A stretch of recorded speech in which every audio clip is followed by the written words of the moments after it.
Queridos amigos, buenas tardes. José Yesca, un saludo a nombre de Urantia Toronto en español.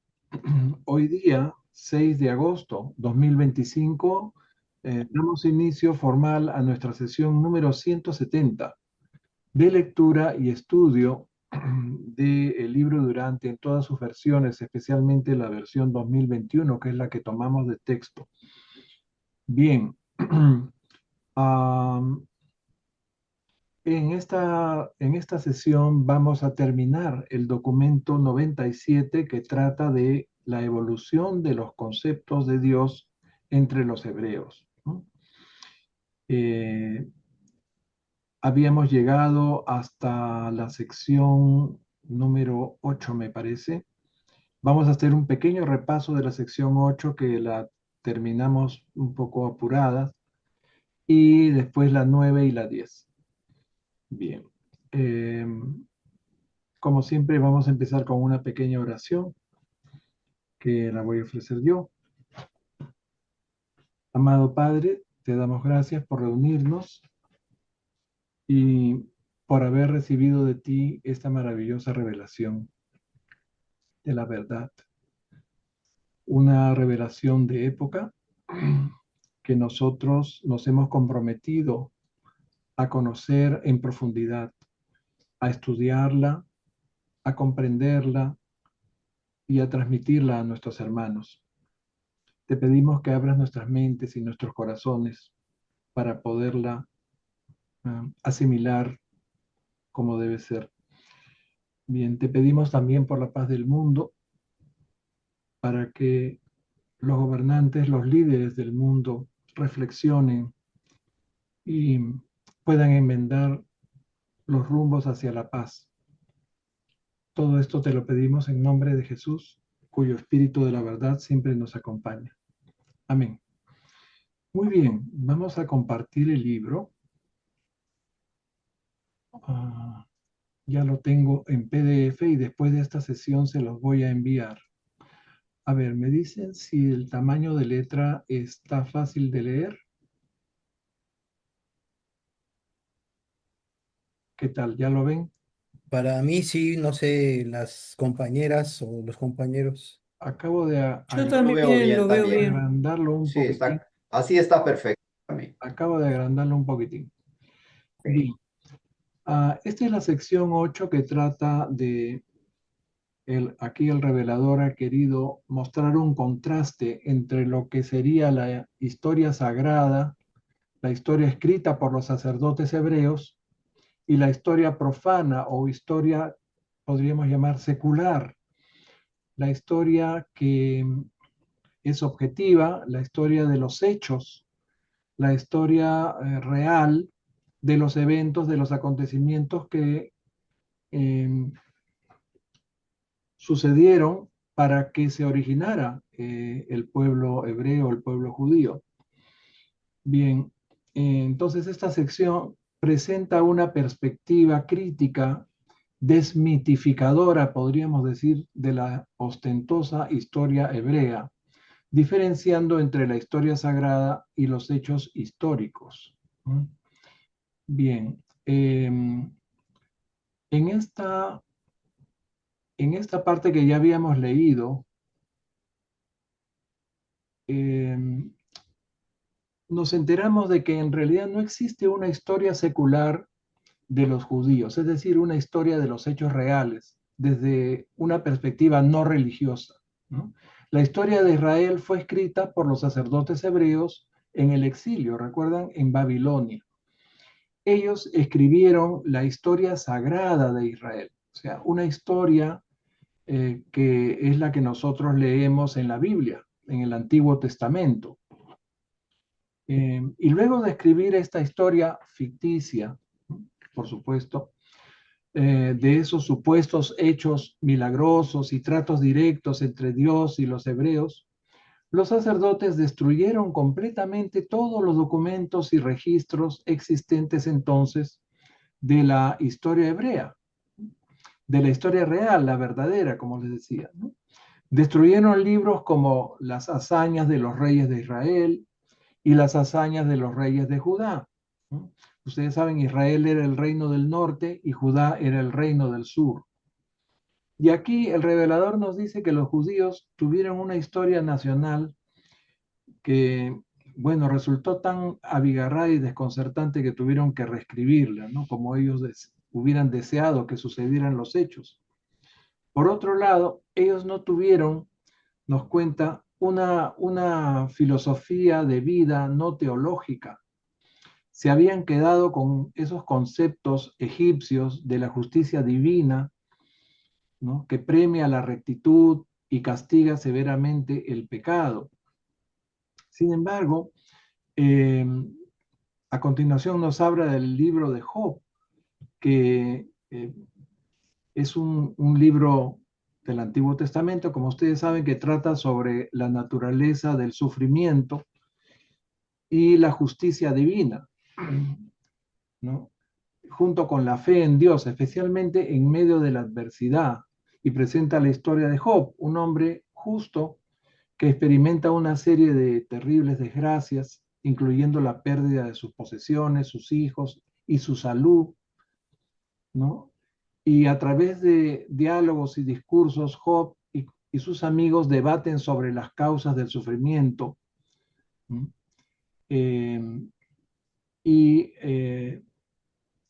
sugiriendo que Job debe haber pecado para merecer tal castigo, ¿no? Mientras que Job insiste en su inocencia. Finalmente Dios responde revelando su sabiduría y poder, y Job aprende a confiar en él incluso cuando no comprende las razones de su sufrimiento, ¿no?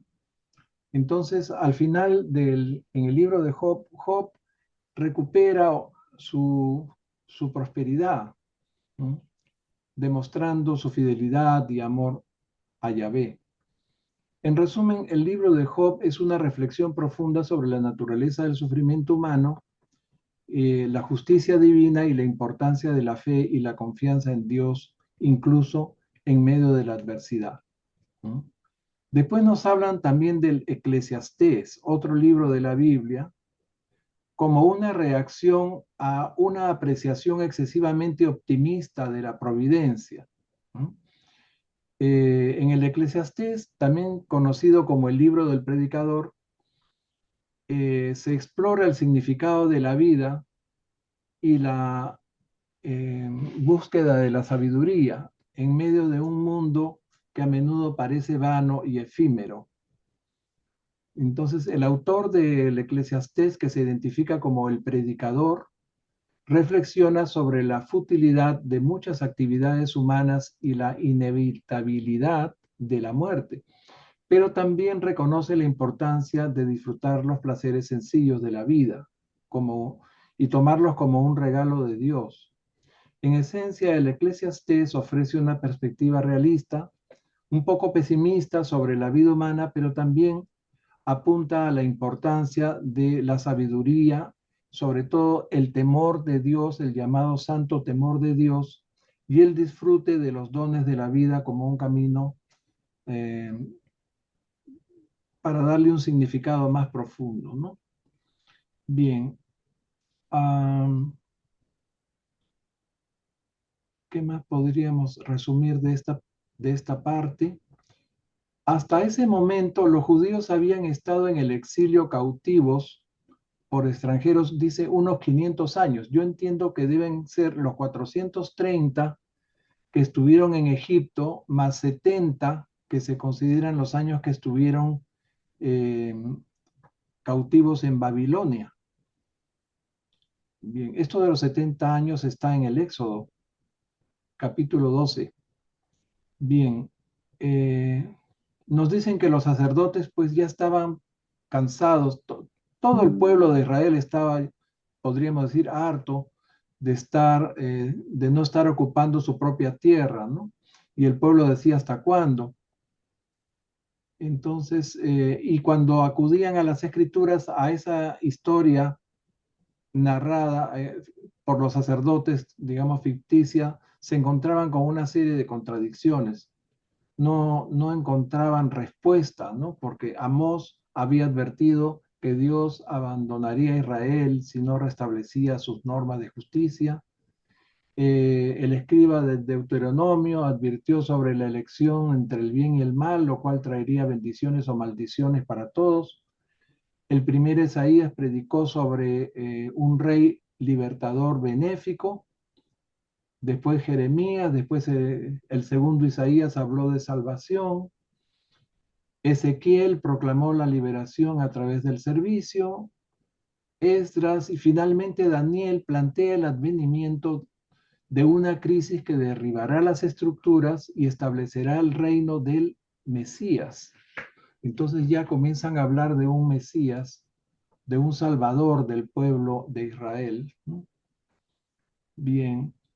Sin embargo, a pesar de que se habló de un Mesías, cuando llegó el Hijo del Hombre, cuando llegó Miguel encarnado en Jesús, no se le reconoció como tal, no pudieron reconocerlo como el verdadero Mesías. Pensaban más bien en un liberador, en un libertador militar que los liberara el dominio romano. Bueno, entonces, en síntesis, la historia hebrea secular, la de los hechos reales, la de los asuntos humanos ajenos a la religión, ha sido completamente dogmatizada en una historia sagrada. La historia hebrea ha sido distorsionada desastrosamente, y no solamente por los escritores hebreos, sino también el Nuevo Testamento, o sea, por escritores cristianos. Bien. Sin embargo, vamos a ver que gracias a la religión hebrea es que se pudo instituir el monoteísmo en el mundo. Y la religión hebrea ha dado origen tanto a la iglesia cristiana como al Islam, ¿m? Y otras iglesias. Bien. Entonces vamos a pasar de frente al repaso de la sección 9 en donde nos quedamos la semana pasada, ¿no? Bien. Aquí lo he ilustrado un poquito mejor y he preparado un poquito mejor los párrafos, así que quizás valga la pena repetir esta parte. Mayra, por favor, nos lees el primer párrafo. ¿Cómo no? La historia hebrea. Nunca hubo 12 tribus de israelitas. Solo 3 o 4 tribus se asentaron en Palestina. La nación hebrea nació como resultado de la unión de los llamados israelitas y los cananeos. Y los hijos de Israel habitaron entre los cananeos. Tomaron a sus hijas por esposas y dieron a sus hijas a los hijos de ellos. Los hebreos nunca expulsaron a los cananeos de Palestina, y sin embargo los sacerdotes no vacilaron en afirmar que lo hicieron en sus crónicas sobre estos hechos. Ok. Acá comienzan hablándonos de la primera distorsión. Este es un mapa sobre la distribución de las 12 tribus de Israel, ¿no? De esa época, ¿no? Nos va a servir para explicar algunas cosas. Bien. Entonces, en esta sección se hace un relato resumido de los momentos culminantes de la historia hebrea que van a servir para ilustrar cómo los sacerdotes judíos alteraron tanto los hechos, ¿no? Que convirtieron la historia secular en una historia ficticia o historia sagrada, ¿no? La nación hebrea en Palestina resultó de la unión de los llamados israelitas, solo 3 o 4 tribus, no 12, y los cananeos, que era la gente que vivía en esta región, ¿no? Que era tierra de Canaán. Habían muchas tribus. Bien, entonces, pero la narrativa tradicional habla de las 12 tribus de Israel y la expulsión de los cananeos de Palestina. Todo eso es una ficción, o sea, esa gran batalla, el derribo de las murallas de Jericó, todo eso no es cierto. Entonces, ahora van a hablar de lo que es la identidad, ¿no?, del pueblo de Israel. Perdón, estoy abriendo la puerta, Anita. Voy a agregarla entre las lectoras. Hasta ahora nuestro orden de lectores sería Mayra, que ha empezado, después Marlene, después Renato, después Gloria, José Luis, Rita, Jimmer y Anita, que acaba de ingresar y le Hola vamos a a dar todos. la bienvenida. Pepito, Sí, por Anita. hoy día no voy a leer, como he estado bien afónica, más bien ahora tengo ya voz, pero sigo ronca. Ya sí te noto la voz un poco Sí, ronquita. No te ahora preocupes. ya tengo Vamos. voz, pero ayer no me salía nada. Ah, ok. Entonces hasta Jimmer, ¿no? Mayra, Marlene, Renato, Gloria, José Luis, Rita y Hola Jimmer. a todos. ¿Ok? Muy bien. Hola, hola, Anita. Ahora volvemos sobre este mapa que nos va a permitir explicar algunas cosas. Bien, Marlene, léete los dos siguientes. La conciencia israelita tuvo su origen en la región montañosa de Efraín. La conciencia judía se originó más tarde en el clan meridional de Judá. Los judíos, los judaítas, buscaron siempre denigrar y ennegrecer el historial de los israelitas del norte, los efraimitas. La pretenciosa historia hebrea comienza cuando Saúl reunió a los clanes del norte para resistir a un ataque de los amonitas contra los galaditas, una tribu hermana al este del Jordán. Con poco más de 300.000, con poco más de 3.000 hombres, derrotó al enemigo y tras esta hazaña fue proclamado rey por las tribus de las colinas. Cuando los sacerdotes exiliados reescribieron esta historia, elevaron el ejército de Saúl a 330.000 y añadieron Judá a la lista de tribus que participaron en la batalla. Miren ustedes. Cuando nos dicen la conciencia israelita y la conciencia de Judá, ¿no? Se refiere a la identidad, me imagino. O sea, la identidad del pueblo de Israel, o sea, el reino del norte. Acá pueden ustedes ver Israel al norte y Judá al sur. Israel al norte tenía como capital Samaria. El sur tenía como capital Jerusalén. ¿Okay? Vamos un poquito más atrás acá para que vean cómo, dónde estaba Saúl, ¿no? Este es el reino de Efraín, o sea, las tierras de Efraín. Ahora vamos a ver quién era Efraín. Entonces, la identidad del pueblo de Israel, la conciencia israelita se originó primero al norte, en la región montañosa de Efraín. ¿Okay? Posteriormente, debido al antagonismo que siempre hubo entre los judíos del sur y los israelitas del norte, se origina una nueva identidad, el clan meridional de Judá aquí, ¿no? Históricamente, solo unas pocas tribus israelitas se asentaron en Palestina y la nación hebrea emergió de la unión entre los israelitas y los cananeos. Los cananeos habitaban toda esta zona. Bien, los sacerdotes reescribieron la historia para justificar y engrandecer el linaje judaíta, ¿no?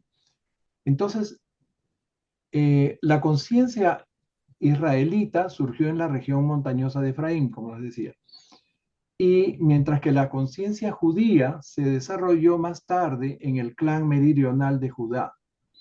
Los judaítas o judíos a menudo buscaron desacreditar el historial de los israelitas del norte, los efraimitas. ¿Quién era Efraín? Efraín fue el segundo hijo de José. ¿Recuerdan? José, junto con otros 6 o 7 hermanos, eran hijos de Jacob, ¿no? Que posteriormente se llamó Israel. Por eso la descendencia de Jacob se llama las tribus de Israel, ¿no? Bien, entonces José, ¿qué pasó? Sus hermanos le tenían envidia porque su padre lo tenía como un poco favorito, lo favorecía, y lo vendieron como esclavo y cayó en Egipto.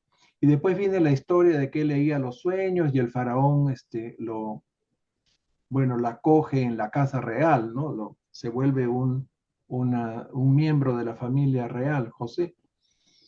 Y después cuando viene la hambruna, hermanos van a pedir al faraón y José los reconoce, ¿no? Pero ellos no reconocen a José. Es una historia muy bonita, la historia de José. Entonces, José tuvo varios hijos. El mayor fue Manasés y el segundo fue Efraín. Los tuvo obviamente con una esposa egipcia que se llamó Asenat. Bien. Entonces la tribu de Israel, de Efraín, se ubicó al norte de las de Dan y Benjamín. Acá ven ustedes la tierra de Dan y la de Benjamín. Acá está Efraín. ¿Ok? Bien. Bueno, y ya Jacob, no sé si valga la pena recordarles, Jacob fue el padre, ¿no?, de estos. Eh, Jacob tuvo muchos hijos, con Lea tuvo a Rubén, Simeón, Leví, Judá, Isaacar y Zabulón. Con Raquel tuvo a José y a Benjamín. Después tuvo hijos también con las criadas de sus esposas legítimas, ¿no? Bila fue la criada de Raquel, con ella tuvo a Dan y a Neftalí, que están por acá. Y con Silpa, la criada de Lea, tuvo a Gad y a Aser. Bueno,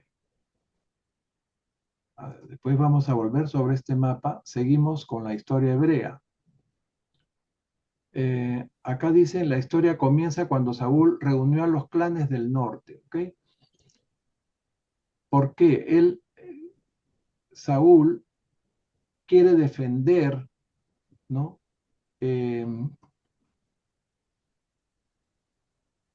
Está, a los galaaditas, ¿no? Entonces él vence a los amonitas. Gracias, y esa victoria es atribuida a Yahvé. Entonces, cuando esta historia, así de simple, es contada, teniendo él un ejército de solo 3.000 hombres, la cuentan como que tenía 330.000, porque también se añaden las tribus del sur, Judá, ¿no? ¿Y por qué añaden las tierras del sur, ¿no? Justamente para que haya una continuación, que haya una integración de esas tribus que en realidad no participaron, ¿no? Entonces eso fue para establecer una línea divina de ascendencia para el futuro reinado de David. Entonces la victoria de Saúl frente a los amonitas alarmó a los filisteos, que empezaron a atacar clanes del norte, ¿no? Y resulta que ahí vamos a ver que Saúl se unió a los filisteos. Vamos a seguir leyendo. Bien, ahí tienen a Saúl. Le tocaría a Renato. Le damos la bienvenida a Ketty, que acaba de llegar de ver a Isaac. Hola, hola a todos. ¿Cómo están? Qué gusto verlos. Qué bueno que ya estás acá. No Hola, se, hola, Ketty. hola. No se vio bien el plano, pero en fin. Está bien. Adelante, Renato. Tras la victoria sobre los amonitas, Saúl fue elegido rey en el acto por aclamación popular de sus tropas. Ningún sacerdote ni profeta intervino en este asunto. Sin embargo, los sacerdotes dejaron constancia de las crónicas posteriores de que Saúl había sido coronado rey por el profeta Samuel, siguiendo instrucciones divinas. Hicieron esto con vistas a establecer una línea divina de ascendencia para el reinado judaíta de David. Sí, por favor. Pero la mayor tergiversación de la historia judía se centró en torno a David. La victoria de Saúl sobre los amonitas, que él atribuyó a Yahvé, alarmó a los filisteos, que empezaron a atacar los clanes del norte. David y Saúl nunca pudieron ponerse de acuerdo. David se incorporó con 600 hombres a la alianza filistea y subió por la costa hacia el Esdraelón. En Gat, los filisteos lo expulsaron de su bando por miedo a que se pasara a las filas de Saúl. David se retiró. Los filisteos atacaron y derrotaron a Saúl, cosa que no habría ocurrido si David hubiera sido leal a Israel. El ejército de David era una cuadrilla políglota de descontentos compuesta mayoritariamente por inadaptados sociales y fugitivos de la justicia. Ujú.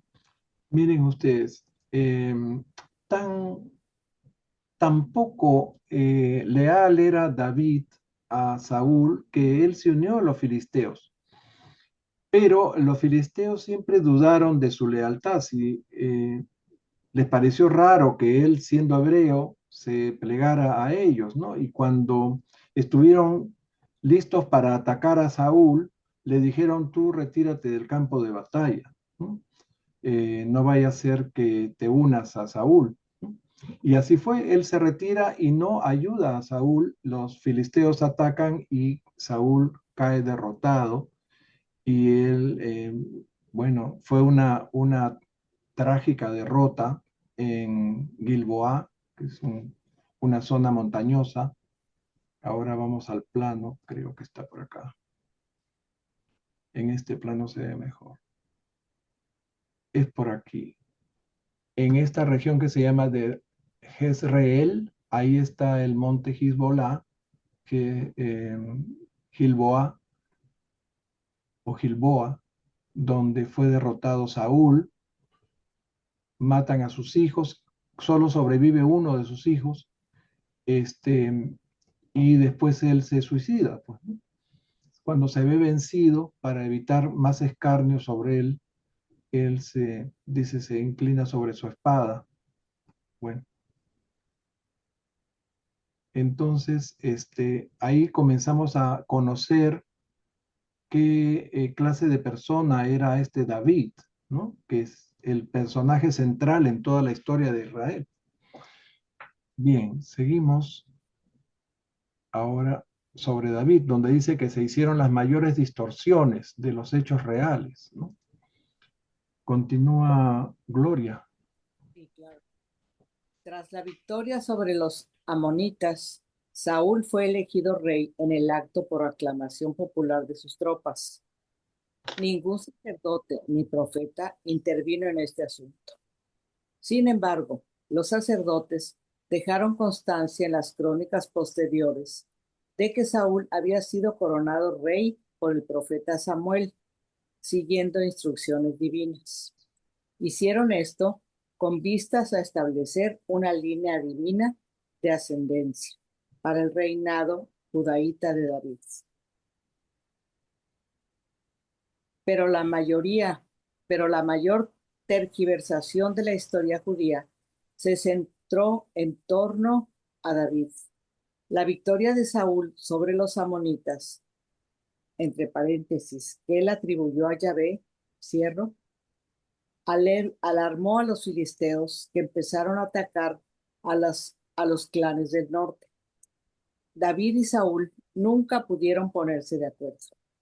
David incorporó con 600 hombres a la alianza filistea y subió por la costa hacia Esdraelón. En Gat, los filisteos lo expulsaron de su bando por miedo a que se pasara a las filas de Saúl. David se retiró. Los filisteos atacaron y derrotaron a Saúl, cosa que no habría ocurrido si David hubiera sido leal a Israel. El ejército de David era una cuadrilla políglota de descontentos compuesta mayoritariamente por inadaptados sociales y fugitivos de la justicia. Discúlpame, te he hecho leer dos párrafos que ya se habían leído. Más bien, continúa con los dos siguientes, si deseas, si no, le pasamos la palabra a José Luis. Sí. ¿Quieres continuar? Glory. Gloria. Claro, y aquí estoy. Okay. La trágica derrota de Saúl en Gilboa a manos de los filisteos, gloria de Yahvé entre los dioses, a ojos de los vecinos cananeos. Semejante derrota se habría achacado normalmente a una apostasía de Yahvé por parte de Saúl, pero esta vez los redactores judaítas la atribuyeron a errores de ritual. Necesitaban la tradición de Saúl y Samuel como antecedentes del reinado de David. Bien. Entonces, ven ustedes cómo introducen en la victoria de Saúl a las tribus del sur para justamente el futuro, justificar la intervención divina en el futuro reinado de David, ¿no? Saúl había vencido a los amonitas antes de ser rey y después de esa victoria sus propios soldados lo nombran rey. No intervino para nada el profeta Samuel. La semana pasada habíamos hablado de eso y creo que yo les dije por error que Samuel ungió como rey a Saúl, ¿no? Que Samuel fue el último juez y la historia de los reyes de Israel empieza cuando Samuel nombra a rey a Saúl, pero nunca fue nombrado por ningún profeta ni por ningún miembro de la iglesia. Sino por sus compañeros de armas. Bien. Entonces ahora nos están hablando de la historia de David. Vamos a ver qué más nos dicen y vamos a hacer un resumen. Continúa, José Luis, por favor. David estableció el cuartel general de su pequeño ejército en la ciudad no hebrea de Hebrón. Sus compatriotas no tardaron en proclamarlo rey de Judá. El nuevo reino de Judá estaba formado principalmente por elementos no hebreos, kenitas, calevitas, jebuseos y otros cananeos. Eran nómadas, pastores y por lo tanto partidarios del concepto hebreo de la propiedad de la tierra. Su ideología era la de los clanes del desierto. Bien. Acá tienen un cuadro famoso donde está David con su espada, ¿no? Muy joven, seguramente después de haber vencido a Goliat. Sigue, por favor, en esta parte. Acá La no hay diferencia nada de esa lucha desigual entre David y Goliat. Continúa, por favor. La diferencia entre la historia sagrada y la profana queda bien ilustrada en los dos relatos diferentes sobre la entronización de David que aparecen en el Antiguo Testamento.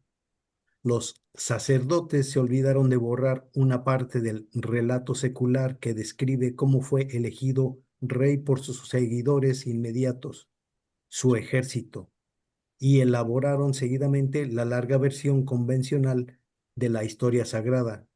Esta segunda versión describe cómo el profeta Samuel, por indicación divina, seleccionó a David entre sus hermanos, procedió formalmente a ungirlo rey de los hebreos mediante elaboradas y solemnes ceremonias y luego lo proclamó sucesor de Saúl. Miren ustedes. También ponen a Samuel nombrando ahora a David como sucesor de Saúl y atribuyendo el fracaso o la derrota de Saúl a una deslealtad a Yahvé, ¿no? Bien, entonces aquí estamos viendo cómo se va erigiendo la figura de David, ¿no? Y que es la mayor distorsión de la historia judía, ¿no? Él era el comandante de un ejército pequeño, de unos 600 hombres que eran la mayoría prófugos de la justicia, mercenarios, en fin, gente que no era, digamos, de una formación militar ni de un honor militar, ¿no? Y ese ejército, de ese ejército prescindieron los filisteos para vencer a Saúl. Ahora, parece que los filisteos eran la fuerza militar más poderosa de esa zona.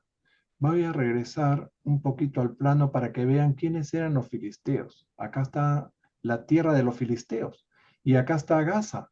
O sea, toda esta franja, la franja de Gaza era la tierra de los filisteos. ¿Ok? Y es más, el nombre Palestina viene de la palabra filistín, que es filisteos. ¿Ok? Es el nombre que dio el Imperio Romano después a esta zona, ¿no? Que después de que Tito destruye el templo y todo eso en el año 70. Bien, o sea, la palabra Palestina vino después, porque esto era la provincia de Judea en el Imperio Romano, en la época de, él estaba de César, ¿te acuerdas, Ketty? ¿Quién era César? Tiberio, ¿no? Bueno, en la época de Hola. Tiberio. Bien, entonces miren ustedes cómo es la historia, ¿no? Estos eran los filisteos, los que dan el nombre a Palestina y los que habitaban la franja de Gaza en ese entonces. Bien, eh, volvemos acá. Entonces, miren, la derrota de Saúl es utilizada por David para sentar las bases de su reinado. O sea, a él le convenía que vencieran a Saúl. Saúl era el rey de Israel, o sea, del reino del norte. Y todo se confabula para que David del sur, ¿no? Se apoderara ya de todo el territorio, ¿no?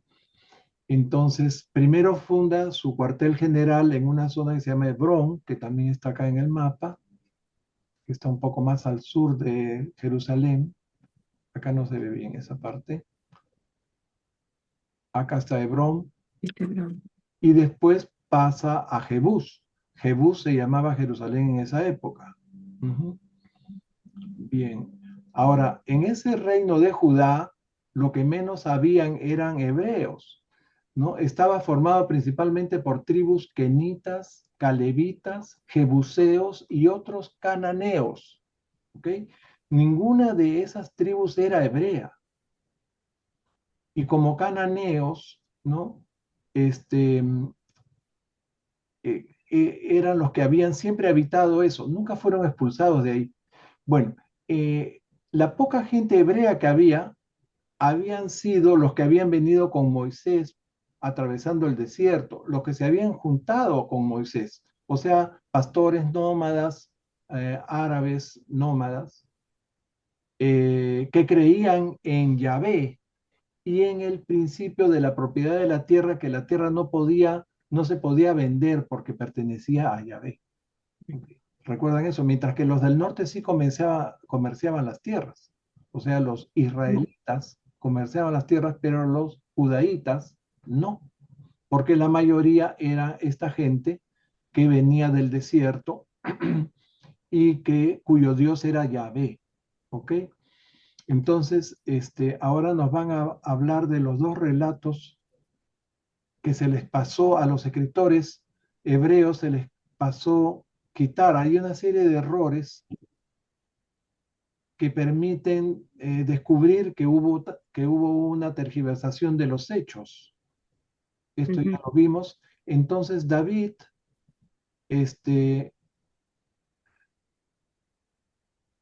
según la historia hebrea, según la historia sagrada, es nombrado rey por Saúl. Y no fue así. Yo leí el 9:8, Pepe. Ya, 9:8. El 9:5. Perdón, 9:4 y 9:5 ya lo hemos leído, ¿verdad? Sí, Ya, pasa eso, yo pasa. fui el que leí y Perdón. yo leí el 9:8. Ahora, Pasa eso. Ahí está. pasamos esto. Ahí nomás. Ahora Ahí. viene el 9:9, ¿verdad? Sí, ahí está. Ahí Ahí es. estamos. Ahí toca. No sé quién le toca. A ver, ¿Leyó José Luis? ha leído José Luis, le A tocaría. Ritter, creo. Rita, léete los 3 siguientes párrafos. Ritter. Bien. Ahí está Rita. Ahí. Más de una vez los sacerdotes, después de fabricar sus narraciones ficticias sobre las relaciones milagrosas de Dios con Israel, se olvidaban de borrar del todo los hechos simples y objetivos recogidos en las crónicas anteriores. David buscó ascender políticamente casándose primero con la hija de Saúl, luego con la viuda de Nabal, el rico edomita, y luego con la hija de Talmai, el rey de Geshur.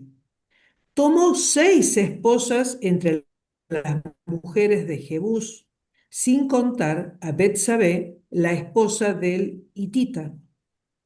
Por esos métodos y con esa gente, David construyó la ficción de un reino divino en Judá como sucesor de la herencia y las tradiciones del reino del norte de Israel, efraimita, que estaba en vías de desaparición. La tribu de Judá de David era cosmopolita, más gentil que judía. Sin embargo, los ancianos oprimidos de Efraín bajaron y lo ungieron rey de Israel. A raíz de una amenaza militar, David hizo un pacto con los jebuseos y estableció su capital del Reino Unido en Jebús, actualmente Jerusalén, una ciudad fuertemente amurallada situada a medio camino entre Judá e Israel. Esto provocó a los filisteos, que no tardaron en atacar a David y fueron derrotados tras una feroz batalla. Así quedó restablecido Yahvé como el Señor Dios de los ejércitos. Perfecto. Ok, vamos a explicar esto. Entonces, hay 2 relatos diferentes en el Antiguo Testamento que cuentan cómo fue coronado David, rey de los hebreos, ¿no? Se olvidaron de borrar el relato histórico original, el secular, el que fue nombrado rey por sus seguidores inmediatos, o sea, su ejército.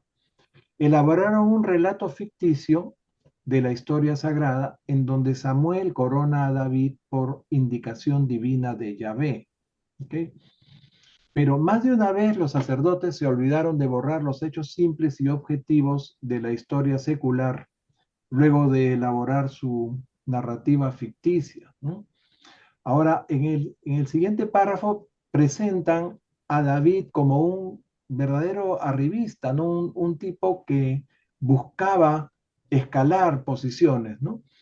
Que buscaba a toda costa ascender políticamente, casándose con hijas de reyes o de hombres ricos, como ese edomita. Pero también tomaba a las mujeres que quería, y la forma más vil, como el caso de Betsabé, la esposa de Urías, el hitita, ¿no? Que lo pone al frente para que lo maten y él quedarse con la mujer, ¿no? Entonces, así construyó David la ficción de un reino divino en Judá, a pesar de que la tribu del norte, las de Efraín, que ya estaban oprimidos, ¿no? Por la derrota de Saúl, vienen los ancianos a ungirlo también como rey de Israel. Bajaron del norte para, bueno, reconocerlo, porque había que tener un rey. Ya no estaba Saúl, habían matado a los hijos, en fin. Entonces, a partir de ahí ya David se muda a Jebús, que es Jerusalén, ¿Mm? Y ahí hace la capital de su reino divino. Bien, y eso lo hace por un pacto con los jebuseos. Bien, ahora viene el evento triunfal de David, cuando que lo consolida, digamos, como rey de Israel al vencer a los filisteos. O sea, eso fue providencial para él. Si él no hubiera podido vencer a los filisteos, por eso seguramente viene la alegoría de David contra Goliat, ¿no? El ejército filisteo era mucho más poderoso, ¿no? Sin embargo, parece que con astucia y con una buena táctica militar ellos lograron vencer a los filisteos. Es como si David hubiera vencido a Goliat, ¿no? Una historia que jamás sucedió, pero que está en la Biblia, ¿no? Entonces, a partir de ahí, Yahvé se convierte en el Dios de los ejércitos, ¿no? Pero tuvo que incluir a Baal, por el hecho de que la mayoría de su ejército era baalita, ¿no? Y esto explica la mención de eso de Baal Perasim. Creo que eso está en el siguiente párrafo, que todavía no hemos leído este de acá. Esto de Baal Perasim, pero la semana pasada sí lo leímos en las escrituras, ¿no? Una mención que los sacerdotes pasaron por alto o olvidaron eliminar. Y acá tienen unos ídolos de estos dioses, ¿no? Este era uno de los representativos de Yahvé, que el dios cananeo El, y este era Baal, un ídolo encontrado en Fenicia, del dios Baal. Bien. Seguimos. Le tocaría a Jimmer. ¿Nos puedes leer, Jimmer, por favor, los siguientes párrafos? Pero tienes que regresar al 12, 9:12, uno anterior. Nos hemos quedado acá. Ahí. Sí. Aquí, sí. Pero Yahvé tenía que compartir forzosamente algo de esta gloria con los dioses cananeos, puesto que el grueso del ejército de David no era hebreo. Por eso aparece en vuestras escrituras esta declaración reveladora que los redactores judaítas pasaron por alto. Irrumpió Yahvé contra mis enemigos delante de mí. Por eso llamó a aquel lugar Baal Perasim. Se hizo así porque el 80% de los soldados de David eran baalitas. Ya no era ese ejército de 600, sino ya se habían sumado la gente, los ejércitos de las otras tribus. Seguimos. David sostenía que Saúl había sido derrotado en Gilboa por haber atacado la ciudad cananea de Gabaón, cuyo pueblo tenía un tratado de paz con los efraínitas y que por este motivo lo había abandonado Yahvé. Ya en los tiempos de Saúl, David había defendido la ciudad cananea de Keila contra los filisteos y luego estableció su capital en una ciudad cananea. Como parte de su política contemporizadora con los cananeos, David entregó a 7 de los descendientes de Saúl a los gabaonitas para que los ahorcaran. Wow, no me acordaba de eso. Imagínate, pues. A ver, ya habíamos comentado un poquito esa parte, y acá hay otro acto de crueldad de David, ¿no? Que para que los otros estuvieran contentos les manda gente de Saúl. Increíble. Seguimos. Ketty, nos lee los dos siguientes, por favor. A ver. Después de derrotar a los filisteos, David tomó posesión del arca de Yahvé, la trajo a Jerusalén e instauró oficialmente el culto a Yahvé en su reino. Acto seguido, impuso gravosos tributos a las tribus vecinas, edomitas, moabitas, amonitas y sirios. La corrupta máquina política de David empezó a tomar posesión personal de las tierras del norte en contra de lo establecido por los usos y costumbres hebreos, y no tardó en adjudicarse el control de los aranceles de las caravanas recaudados anteriormente por los filisteos. Luego se sucedieron una serie de atrocidades que culminaron en el asesinato de Urías. Todas las apelaciones judiciales se fallaban en Jerusalén. Los ancianos ya no podían administrar justicia. No es de extrañar que estallara una rebelión. Hoy en día, muchos llamarían demagogo a Absalón. Su madre era cananea. Había media docena de aspirantes al trono, además de Salomón, el hijo de Betsabé. Betsabé, claro. Miren ustedes, luego de derrotar a los filisteos, parece que los filisteos habían llevado en esos, lo que llamaban los tabernáculos, ¿no? Llevaban el arca de la alianza, el arca en donde estaba el bastón de Moisés, seguramente, y otras cosas. En realidad nunca se supo qué cosa había dentro del arca, pero esa arca cae en manos, pues, de David, y David la lleva a Jerusalén, ¿no? El arca que decía, la tradición hebrea decía que el que poseía el arca era invencible. Bueno, los filisteos la habían tenido y habían vencido casi todas sus batallas hasta que, bueno, les tocó perder. Posteriormente, David de este hecho, ¿no? Providencial para él, porque fue algo realmente una hazaña poder vencer a los filisteos que eran terribles, ¿no? Él se hizo del poder y la riqueza a través, dice, de una maquinaria política corrupta, ¿no? Se apoderó de las tierras, impuso impuestos o gravosos tributos a las tribus vecinas, se adjudicó el control de los aranceles, entró la palabra aranceles acá también, se cobraba de todas las caravanas que pasaban por ahí, les cobraba aranceles y se hizo muy rico, ¿no? Y además tomó el control del poder judicial. Ya los ancianos no eran los que administraban la justicia, ¿no? O sea, le quitó las facultades a esas cortes de ancianos, ¿no? Y además dice de una serie de atrocidades que culminaron ya, lo último que hizo, lo más vil, podríamos decir, fue el asesinato de Urías, ¿no? Para quedarse con Betsabé, la madre de Salomón. Bien. Acá hay otro cuadro famoso de Betsabé y David.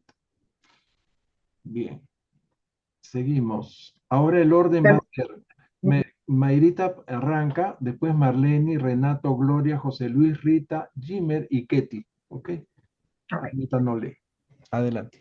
Tras la muerte de David, Salomón tras la muerte de David, Salomón purgó la maquinaria política de todas las influencias del norte, pero mantuvo la tiranía y los impuestos del régimen de su padre. Salomón arruinó a la nación con su fastuosa corte y su ambicioso programa de edificaciones, entre ellas la casa del Líbano, el palacio de la hija del faraón, el templo de Yahvé, el palacio del rey y la restauración de las murallas de muchas ciudades. Salomón creó una importante flota hebrea manejada por marineros sirios que comerciaba con todo el mundo. Tenía un harén de casi 1000 mujeres. La. Ese era David. Nada fácil. No, Salomón. Salomón. Perdón, Salomón. Sí, el rey Salomón. Sigo. El sabio, sí, adelante. Para entonces el templo de Yahvé en Silo estaba desacreditado y todo el culto de la nación se centraba en la espléndida capilla real de Jebús. El reino del norte se inclinaba cada vez más por volver a adorar a Elohim. Gozaban del favor de los faraones, que esclavizarían más tarde a Judá y pondrían el reino del sur bajo tributo. Uh-huh. Bien, había olvidado comentar cuando menciona a Absalón, ¿no? Absalón, que le ponen que podría haber sido llamado un demagogo. Absalón fue uno de los hijos de David que intentó tomar su trono. Hizo un amotinamiento, una revolución, pero fracasó y murió en el intento. Bueno, tras la muerte de David, Salomón continuó la tiranía y empezó a despilfarrar el dinero en su fastuosa corte y inició una serie de ambiciosos proyectos de construcción como el templo de Yahvé. Y luego de arruinar a la nación, viene pues la decadencia de los reinos. No es el Salomón que nos pintan en la Biblia como una persona de altos valores y sobre todo de una capacidad extraordinaria para administrar justicia y hacer las cosas bien, ¿no? Bien, acá vemos que era un tipo pues totalmente libertino, con un harén de casi 1000 mujeres. Bien.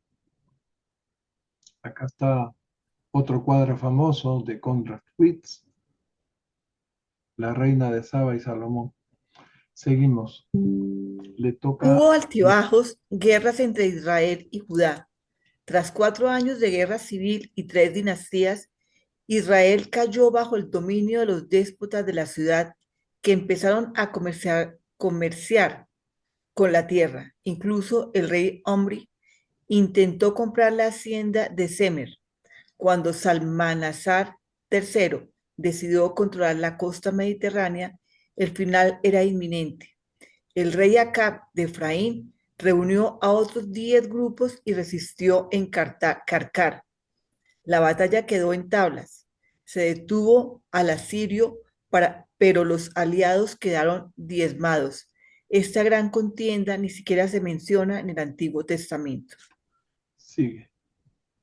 Surgieron nuevas dificultades cuando el rey Acab intentó comprar tierras a Nabot.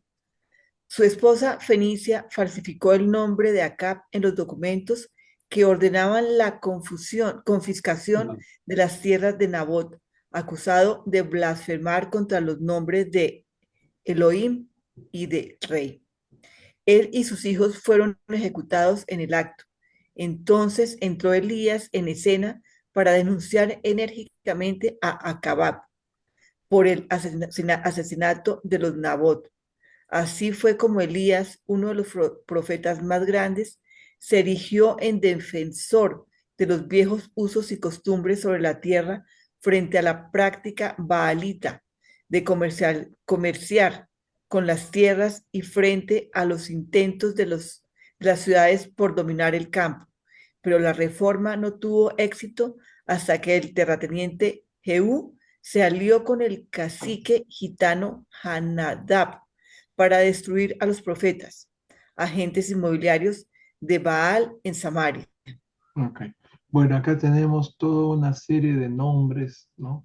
Quizás lo que vale la pena destacar es que el reino del norte, o sea, Israel, volvieron a adorar a Elohim, ¿no?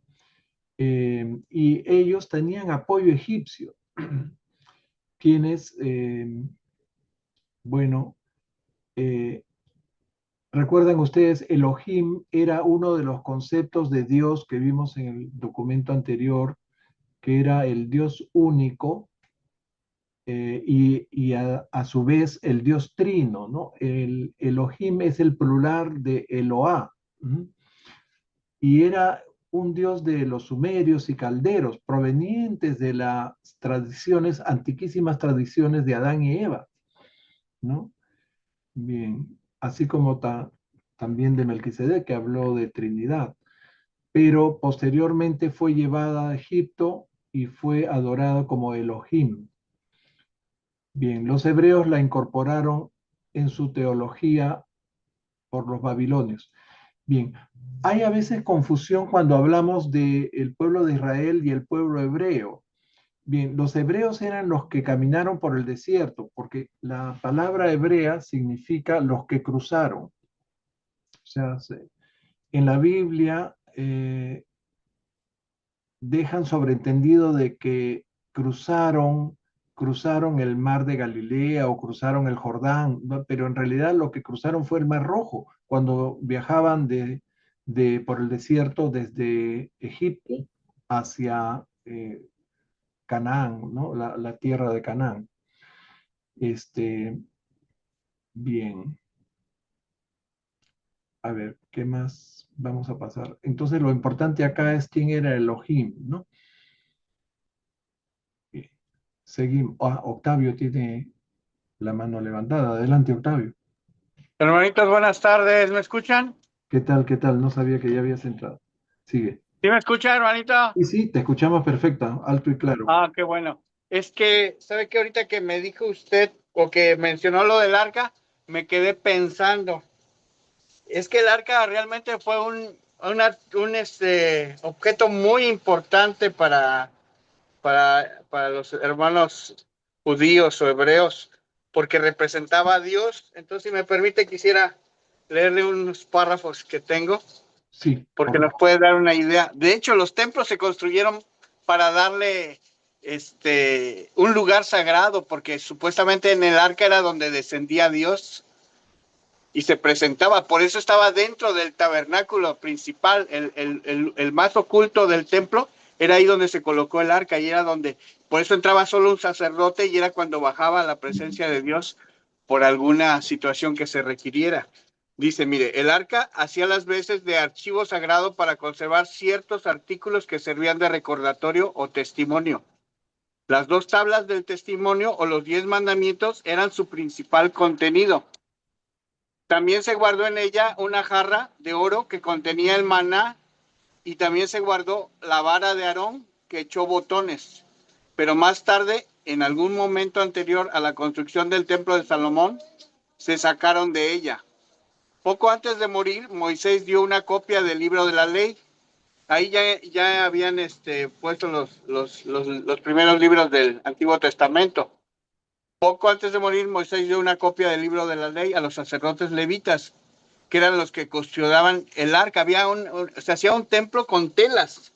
Mientras ellos eran errantes, se hacía un templo con telas y iban caminando. Era como una especie de carpa, ¿no? Que la iban poniendo conforme ellos iban asentándose en determinados lugares. Y se ponía el arca dentro. Y les dijo que lo deberían de guardar no dentro, sino al lado del arca del pacto de Jehová, su Dios. Y ya por último, símbolo de la presencia de Dios, el arca representó durante su existencia la presencia de Dios, quien prometió, allí ciertamente me presentaré ante ti, hablaré contigo desde más arriba de la cubierta, desde entre los 2 querubines que están sobre el arca del testimonio. En una nube apareceré encima de la cubierta. Samuel escribió que Jehová estaba sentado sobre los querubines. De ahí que estos sirvieran como la representación del carro de Jehová. Por lo tanto, siempre que Moisés entraba en la tienda de reunión para hablar con Jehová, entonces oía la voz que conversaba con él desde más arriba de la cubierta, que estaba sobre el arca del testimonio de entre los 2 querubines, y le hablaba. Fíjese, por eso era la importancia del arca. Y fue uno de los motivos por los cuales se construyó el templo de Salomón. Gracias y gusto en saludarlos. Gracias a ti, Octavio. Miren, esas tiendas que armaban ellos y donde ponían el arca en el lugar más sagrado, ¿no? Se llamaba el tabernáculo. O sea, era como una capilla sagrada portátil que la armaban y la desarmaban a medida que iban avanzando en el camino del desierto. Ahora, esos textos que nos acaba de leer Octavio es lo que está en la Biblia, y sabemos que toda la narración de la Biblia es una narración ficticia. Está adornada de una serie de cosas, están diciendo que ahí hablaban con Dios, que estaban los querubines, probablemente estaban tallados estos ángeles en este gran baúl en donde habían cosas que ellos querían guardar con mucho celo, ¿no? Dicen que ahí estaban las tablas de la ley y otros objetos. Por ejemplo, hablan de una urna con el maná del desierto, ¿no? O sea, el maná nunca existió. O sea, que eso que cayó del cielo y que todos comían, eso es también una ficción. Bien. Hay otra manito levantada. ¿Es Gloria? Glorita. Adelante, Gloria. Nada más una pregunta, Pepe.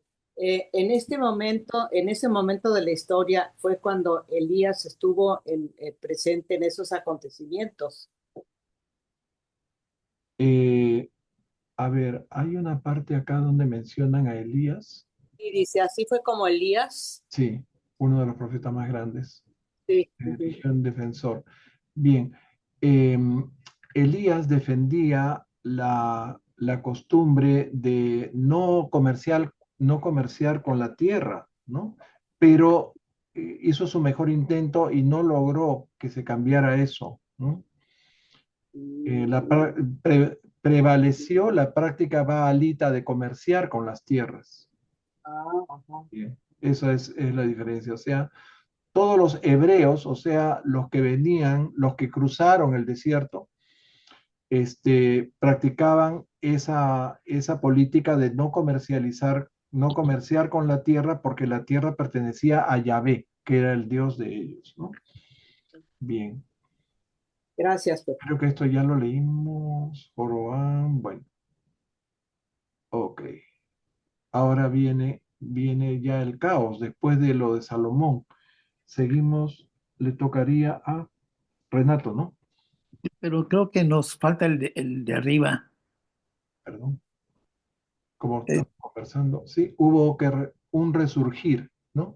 Ok. Ahí. Hubo un resurgir cuando Joás y su hijo Jeroboam liberaron a Israel de sus enemigos. Imperaba por entonces en Samaria una aristocracia de bandidos, cuyos expolios rivalizaban con los de la dinastía davídica de antaño. El Estado y la Iglesia iban juntos de la mano.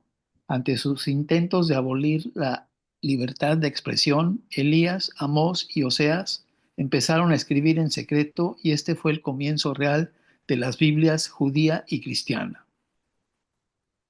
Sigue. El reino del norte no desapareció de la historia hasta que el rey de Israel conspiró con el rey de Egipto y se negó a seguir pagando tributos a Siria.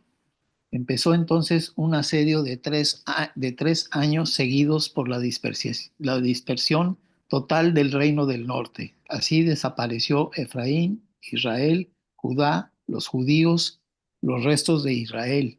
Había empezado a concentrar tierras en manos de unos pocos, sumando casa con casa y campo con campo, como decía Isaías. Muy pronto hubo en Jerusalén un templo de Baal junto al templo de Yahvé.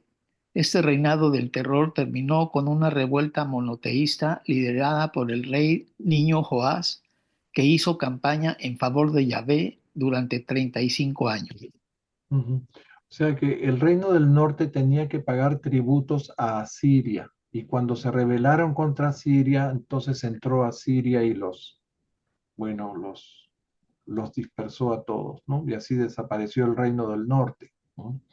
O el reino de Efraín, hijo de Jacob, o sea, Israel, ¿no? Entonces, pero como ya estaban unidos con los del sur, con los judíos, ¿no? Todo, pues todos quedan afectados por esto y posteriormente por Egipto y después por Babilonia, como vamos a ver más adelante. Sí, Gloria. Sí, El siguiente rey. El siguiente rey, Amasías, tuvo conflictos con los contribuyentes edomitas rebeldes y sus vecinos. Después de una señalada victoria, decidió atacar a sus vecinos del norte y fue derrotado con las mismas contundencia. Entonces la gente del campo se sublevó, asesinaron al rey y pusieron en el trono a su hijo de 16 años. Este fue Azarías, llamado Usías por Isaías. Después de Usías, las cosas fueron de mal en peor, y Judá subsistió durante 100 años a base de pagar tributos a los reyes de Asiria. El primer Isaías les dijo que Jerusalén, por ser la ciudad de Yahvé, jamás caería. Pero Jeremías no dudó en anunciar su caída. Sí, ahora comentamos eso. José Luis, léenos los dos siguientes. La verdadera ruina de Judá la provocó una red corrupta de políticos ricos durante el reinado del rey niño Manasés. Los cambios económicos favorecieron el retorno al culto a Baal, cuyas transacciones privadas en las tierras eran contrarias a la ideología de Yahvé.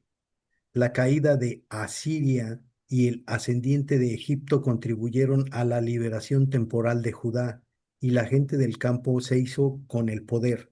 Bajo el reinado de Josías desmantelaron la red de políticos corruptos de Jerusalén. Pero esta era terminó en tragedia cuando Josías tuvo el atrevimiento de salir a interceptar al poderoso ejército de Necao, que subía por la costa desde Egipto para ayudar a Siria o contra Babilonia. Fue aniquilado y Judá quedó bajo tributo a Egipto. El partido político de Baal volvió al poder en Jerusalén y así empezó la verdadera esclavitud egipcia. Seguidamente, los políticos baalitas se hicieron con el control del clero y de los tribunales. El culto de Baal era un sistema económico y social centrado en los derechos de propiedad y relacionado también con la fertilidad del suelo. Ok, ahora sí, vamos a comentar un poco esto, ¿no? Luego de 4 años de guerra, una guerra civil, ¿no? Pasaron 3 dinastías. Cayó Israel bajo el dominio de los déspotas. Después de que el templo de Yahvé en Silo perdiera su prestigio, el centro de culto se trasladó a Jerusalén. El reino del norte, Israel, se inclinó hacia la adoración de Elohim y tras varias guerras, conflictos internos, fue sometido por Asiria. Al final, el final de Israel fue la dispersión total del reino del norte, un hecho que marcó la desaparición de Efraín. Mientras tanto, en el reino del sur, en Judá, el poder político y religioso se corrompía. La concentración de tierras en pocas manos y la proliferación del culto a Baal, que promovía el comercio de la propiedad, generaron un reinado de terror en Jerusalén. A pesar de los intentos de reforma, como la revuelta monoteísta del rey niño Joás, Judá no pudo evitar un destino similar. Entonces, ¿cómo cae Judá y cómo estos hechos llevan al monoteísmo? La corrupción política y económica de Judá, especialmente durante el reinado de Manasés, favoreció el resurgimiento del culto a Baal. A pesar de los esfuerzos de reformadores como Elías, Amós y Oseas, que comenzaron a escribir en secreto lo que serían las Biblias judía y cristiana, la nación se vio sumida en conflictos internos y sometida a potencias extranjeras como la de Asiria, después Egipto y finalmente Babilonia. Aunque hubo un breve respiro bajo el rey Josías, quien desmanteló la red de políticos corruptos, ¿no? Su trágica muerte en una batalla contra el ejército egipcio de Necao lo dejó a merced de Egipto. El partido político baalista, podríamos decir, volvió al poder y la nación cayó en una verdadera esclavitud en Egipto. La derrota final de Necao a manos de Nabucodonosor de Babilonia significó que Judá se convirtiera en un estado vasallo de Babilonia. Bien, y a pesar de las reformas sociales y religiosas intentadas para aplacar a Yahvé, la ciudad fue destruida y la población deportada a Babilonia. Seguimos. Le toca a Rita. Tras el derrocamiento de Necao por Nabucodonosor, Judá cayó bajo el dominio de Babilonia y aunque le concedieron 10 años de gracia, no tardó en rebelarse.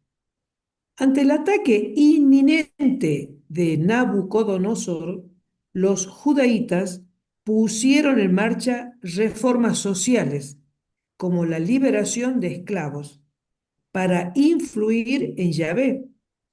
Cuando el ejército babilonio se retiró temporalmente, los hebreos se felicitaron creyendo que la virtud mágica de las reformas los había salvado. Fue entonces cuando Jeremías les anunció la catástrofe que se avecinaba y poco después volvía Nabucodonosor. Allí llegó Judá, a su repentino final. La ciudad fue destruida y la población deportada a Babilonia. El cautiverio puso fin a la lucha entre Yahvé y Baal, y la conmoción de la cautividad condujo al resto de Israel al monoteísmo. Bien, es así como cae Judá, ¿no? Primero cae Israel y después el reino del sur. Bien, este es otro cuadro famoso, el vuelo de los prisioneros. Sigue Himmler. Los dos siguientes, por favor.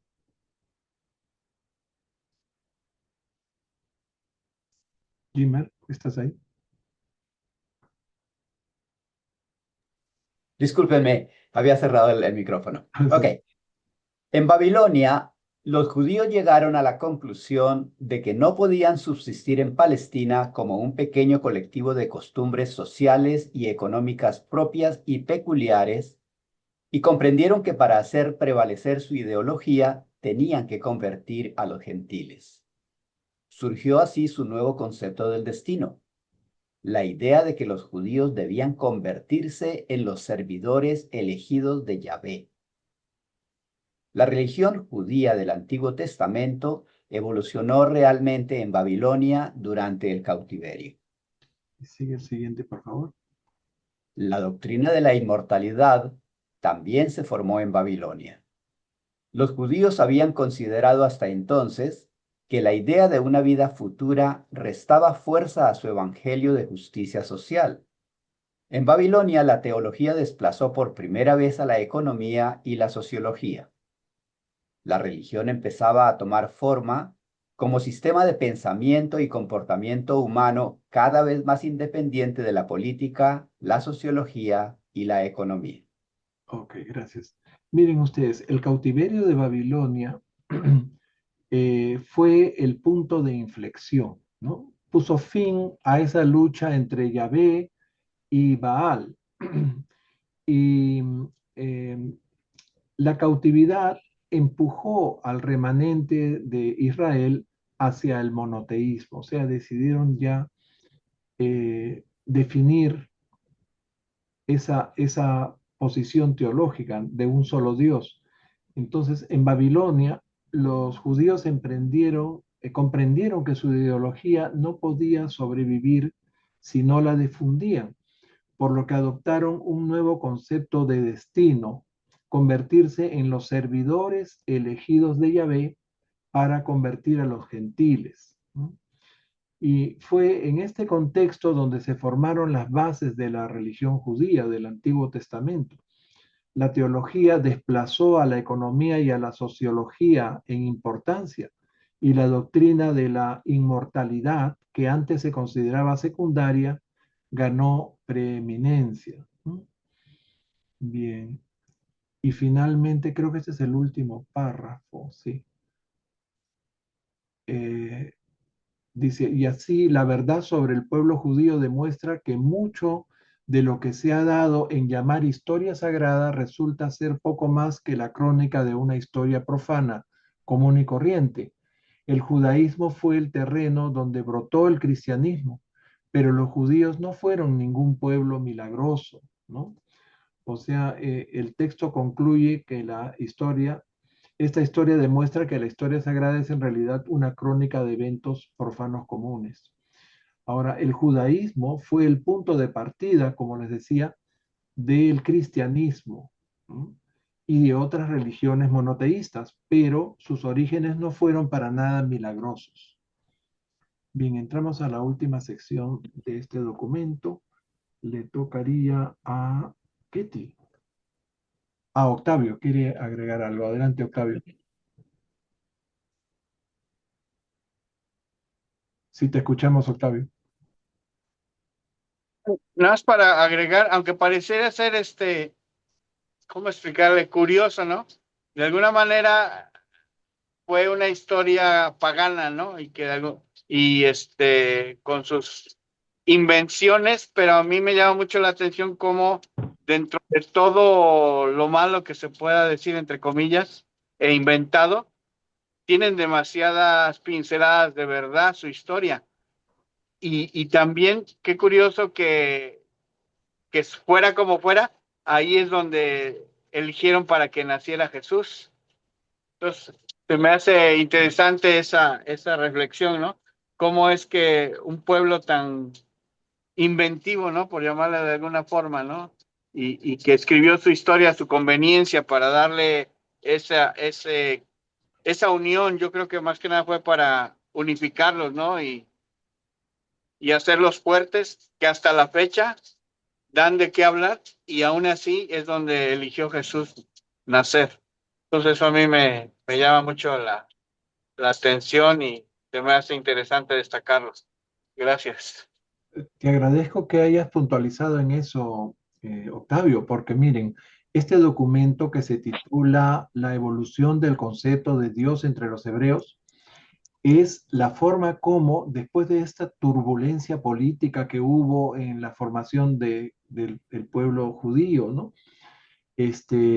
Y toda esa historia de ficción creada por los sacerdotes durante el cautiverio en Babilonia, sentó las bases de la primera religión monoteísta realmente fuerte y coherente, con una figura de un Dios que desgraciadamente le siguieron llamando Yahvé, cuando ya no tenía nada que ver con ese Yahvé, ¿no? Del desierto, que sienta las bases del monoteísmo en el mundo. O sea, ese es el gran mérito que al final resulta de toda esta turbulencia que hemos estado leyendo, ¿no? Ahí en el pueblo hebreo es donde se sintetiza la idea de un solo Dios. Y a partir de ahí, cómo ese concepto monoteísta se difunde por el mundo. Y es por eso que una de las razones de peso por las cuales la encarnación de Miguel es en el pueblo hebreo, porque ahí había nacido el concepto monoteísta. Esa fue la principal razón. Después han habido otras religiones, después vino el cristianismo, obviamente, y después vino el islam, pero el único pueblo monoteísta realmente con convicción de un solo Dios que había en ese momento era el pueblo hebreo. Y por eso Jesús tuvo que nacer ahí. Octavio, ¿has olvidado bajar la mano o querías agregar algo? Vamos a bajarle la mano. Ok, ahora sí. No, hermanito, muchas gracias. Quiero saludarlos, gracias. Gracias a ti. Seguimos. ¿A quién le toca? A mí. A Ketty. Ajá. Ok. 10. La religión hebrea. Los líderes de los israelitas se habían enseñado, perdón, los líderes de los israelitas les habían enseñado que eran un pueblo elegido, no como privilegio ni monopolio del favor divino, sino para el servicio especial de llevar la verdad del Dios único y supremo a todas las naciones. Y habían prometido a los judíos que si cumplían con este destino, se convertirían en los líderes espirituales de todos los pueblos y que el Mesías venidero reinaría sobre ellos y sobre todo el mundo como príncipe de la paz. Sigue. Cuando los judíos fueron liberados por los persas, regresaron a Palestina para caer en la esclavitud de su propio código de leyes, sacrificios y ritos dominado por los sacerdotes. Igual que los clanes hebreos rechazaron la maravillosa historia de Dios presentada por Moisés en su elocución de despedida y prefirieron los ritos de sacrificio y penitencia. Estos supervivientes de la nación hebrea rechazaron el magnífico concepto del segundo Isaías y prefirieron las reglas, reglamentos y ritos de su creciente clero. Okay. Ven ustedes, en esta última sección ya se explica y se consolida el principal mensaje de este documento, ¿no? Cómo se forma, cómo se define la religión hebrea y cómo esta causa un impacto, ¿no?, en el mundo muy duradero, ¿no? Y en el primer párrafo nos aclaran la verdadera razón de ser el pueblo elegido. O sea, fueron elegidos para un servicio especial, llevar la verdad de Dios único y supremo a todas las naciones. Se les prometió que si cumplían ese destino, serían los líderes espirituales y el Mesías venidero reinaría sobre ellos y el mundo como príncipe de la paz. Sin embargo, nos dice que tras ser liberados por los persas, o sea, actualmente mejor dicho, los babilonios fueron posteriormente los persas, Los judíos cayeron bajo la esclavitud de su propio código de leyes y sacrificios y ritos dominados por los sacerdotes. ¿Ok? Rechazaron los elevados conceptos, ¿no? Como los propuestos por Moisés o el segundo Isaías, ¿no? Prefiriendo las normas y rituales de la casta sacerdotal. ¿Qué más viene acá? Marlene, por favor. Le corresponde a Mayra. Ha leído Ketty. Sí, Sí, soy yo, Pepe. a Mayra. Lo Mayra. estamos salteando a Mario, que ha entrado un poquito tarde, pero está bien, continúa Mayra. El egotismo nacional, la fe falsa en un concepto errado del Mesías prometido y la creciente esclavización por parte de un clero tiránico silenciaron para siempre las voces de los líderes espirituales, excepto Daniel, Ezequiel, Ageo y Malaquías. A partir de entonces y hasta los tiempos de Juan el Bautista, el retroceso espiritual fue constante en todo Israel. Pero los judíos no perdieron nunca el concepto del Padre universal. Han mantenido esta concepción de la deidad incluso hasta el siglo XX después de Cristo. Bien, ahora nos hablan del egotismo nacional, o sea, una fe equivocada en un concepto erróneo del Mesías, y no del príncipe de la paz, sino del líder libertador político, ¿no? Así como nos hablan de la esclavización del pueblo por un clero tiránico que silenció a muchos líderes espirituales. A pesar de ese retroceso, los judíos nunca perdieron el concepto del Padre universal, manteniéndolo vivo hasta el siglo XX. Seguimos, Marlene, por favor. Desde Moisés hasta Juan el Bautista, una línea ininterrumpida de fieles maestros pasó la antorcha de la luz monoteísta de generación en generación, al tiempo que reprendían sin cesar los dirigentes sin escrúpulos, denunciaban la comercialización del clero y exhortaban a todos a adorar al Yahvé Supremo, el Señor de Dios de Israel. Sigue. Los judíos perdieron con el tiempo su identidad política como nación, pero la religión hebrea de creencia sincera en el Dios único y universal sigue viva en el corazón de los exiliados dispersos. Y esta religión sobrevive porque ha cumplido eficazmente su función de conservar los valores más altos de sus seguidores. La religión judía preservó los ideales de un pueblo, aunque no logró fomentar el progreso ni estimular el descubrimiento filosófico creativo en los ámbitos de la verdad. La religión judía tenía muchos efectos. Era deficiente en filosofía y pobre en cualidades estéticas, pero conservó los valores morales y por eso perduró. El Yahvé Supremo, comparado con otros conceptos de la deidad, era claro, vívido, personal y moral. Muy bien. Aquí nos hablan de la continuidad del monoteísmo y de la preservación de valores, ¿no? Desde Moisés hasta Juan Bautista existió una línea ininterrumpida de maestros monoteístas que defendieron la adoración al Yahvé Supremo, ¿ok? Denunciando la comercialización religiosa y la corrupción de los líderes. Y aunque la nación judía, dice, perdió su identidad política, la religión hebrea persistió debido a su sincera creencia en el Dios único y universal, cumpliendo eficazmente su función de conservar los valores más altos de sus seguidores. Este párrafo tenemos que entenderlo en el contexto de que en el año 34 o 36 que se recibe la revelación, todavía no existía el Estado de Israel, o sea, los judíos estaban dispersos. ¿Okay? Seguimos, los dos siguientes párrafos nos los lee Renato. Si quieres que lea primero Mario y luego leo yo. ¿Verdad que a Mario lo hemos salteado? Mario, ¿estás ahí? No, veo ahí su habitación, pero no veo a Mario. Ah, Creo que ha tenido que salir. Lee tú nomás, para no perder tiempo.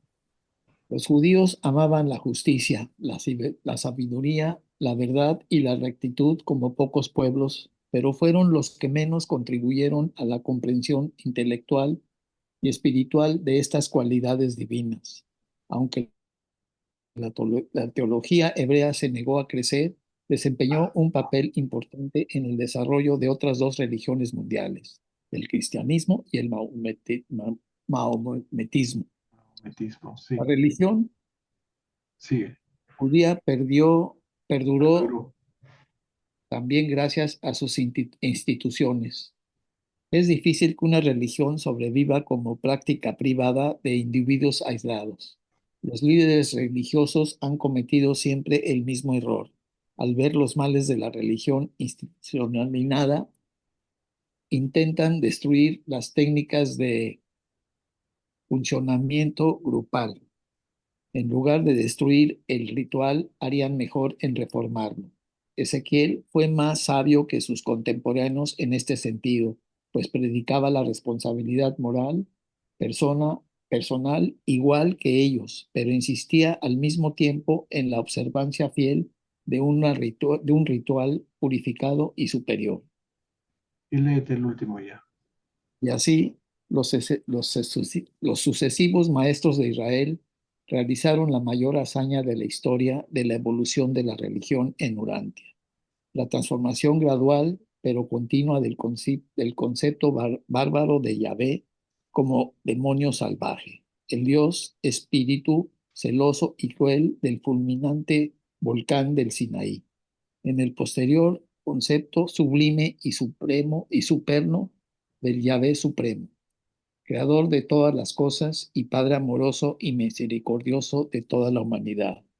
Este concepto hebraico de Dios constituyó la imagen humana más elevada del Padre Universal durante mucho tiempo, hasta que fue ampliada y desarrollada con singular excelencia por las enseñanzas personales y el ejemplo de vida de su hijo Miguel de Nevadón, presentado por un Melquisedec de Nevadón. Ok, miren ustedes, en este último párrafo, pues, este corona ya el título de este documento, ¿no? Evolución del concepto de Dios entre los hebreos, ¿no? Aquí subrayan que el mayor logro de los maestros de Israel fue la transformación gradual del concepto bárbaro de Yahvé, un demonio salvaje, dicen, ¿no? El Dios del espíritu celoso y cruel del volcán del Sinaí, en el sublime y superno concepto de Yahvé supremo, creador de todas las cosas y Padre amoroso y misericordioso de la humanidad. Este concepto hebreo de Dios fue la imagen humana más elevada del Padre universal hasta que fue ampliada y perfeccionada pues por Jesús, ¿no? Y en ese contexto ya se habían dado las condiciones para que pudiera darse la encarnación. Tenía que haber un pueblo realmente monoteísta para que llegara Jesús de Nazaret. Octavio, ¿querías agregar algo? Adelante. Sí, fíjese que ahorita que escuché este último párrafo, recordé de una reflexión que siempre he tenido y se las voy a compartir. A veces pareciera que aquí en Urantia siempre tienen que hacer las cosas difíciles. A lo mejor es por la línea evolutiva de la espera, ¿no? El libro lo dice. Pero yo me pregunto, ¿por qué en lugar de que el autootorgamiento de Jesús hubiera sido con María, ¿no? Aunque dice, ¿por qué no? Porque la eligieron y cumplía los requisitos y todo. ¿Por qué no empezó mejor con una de las esposas de los del Sanedrín? Hubiera sido más fácil, hubiera sido más fácil que permeara el conocimiento, ¿no? Porque él empezó, Jesús, su otorgamiento lo empezó de abajo para arriba. Y ya sabemos cómo acabó.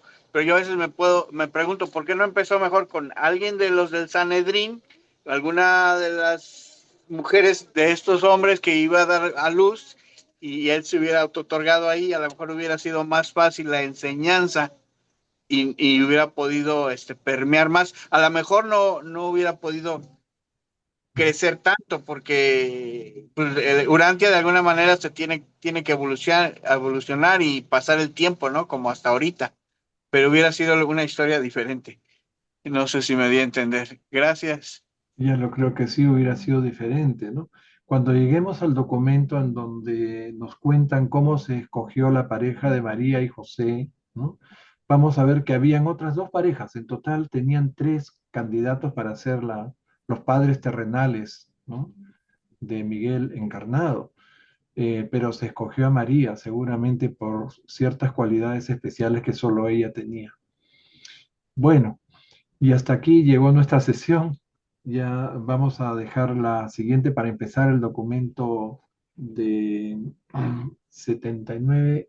Sí, estamos en el 98. el 98 que trata de la expansión de las enseñanzas de Melquisedec en Occidente. Es un documento corto, seguramente lo vamos a terminar en una sola sesión la próxima semana.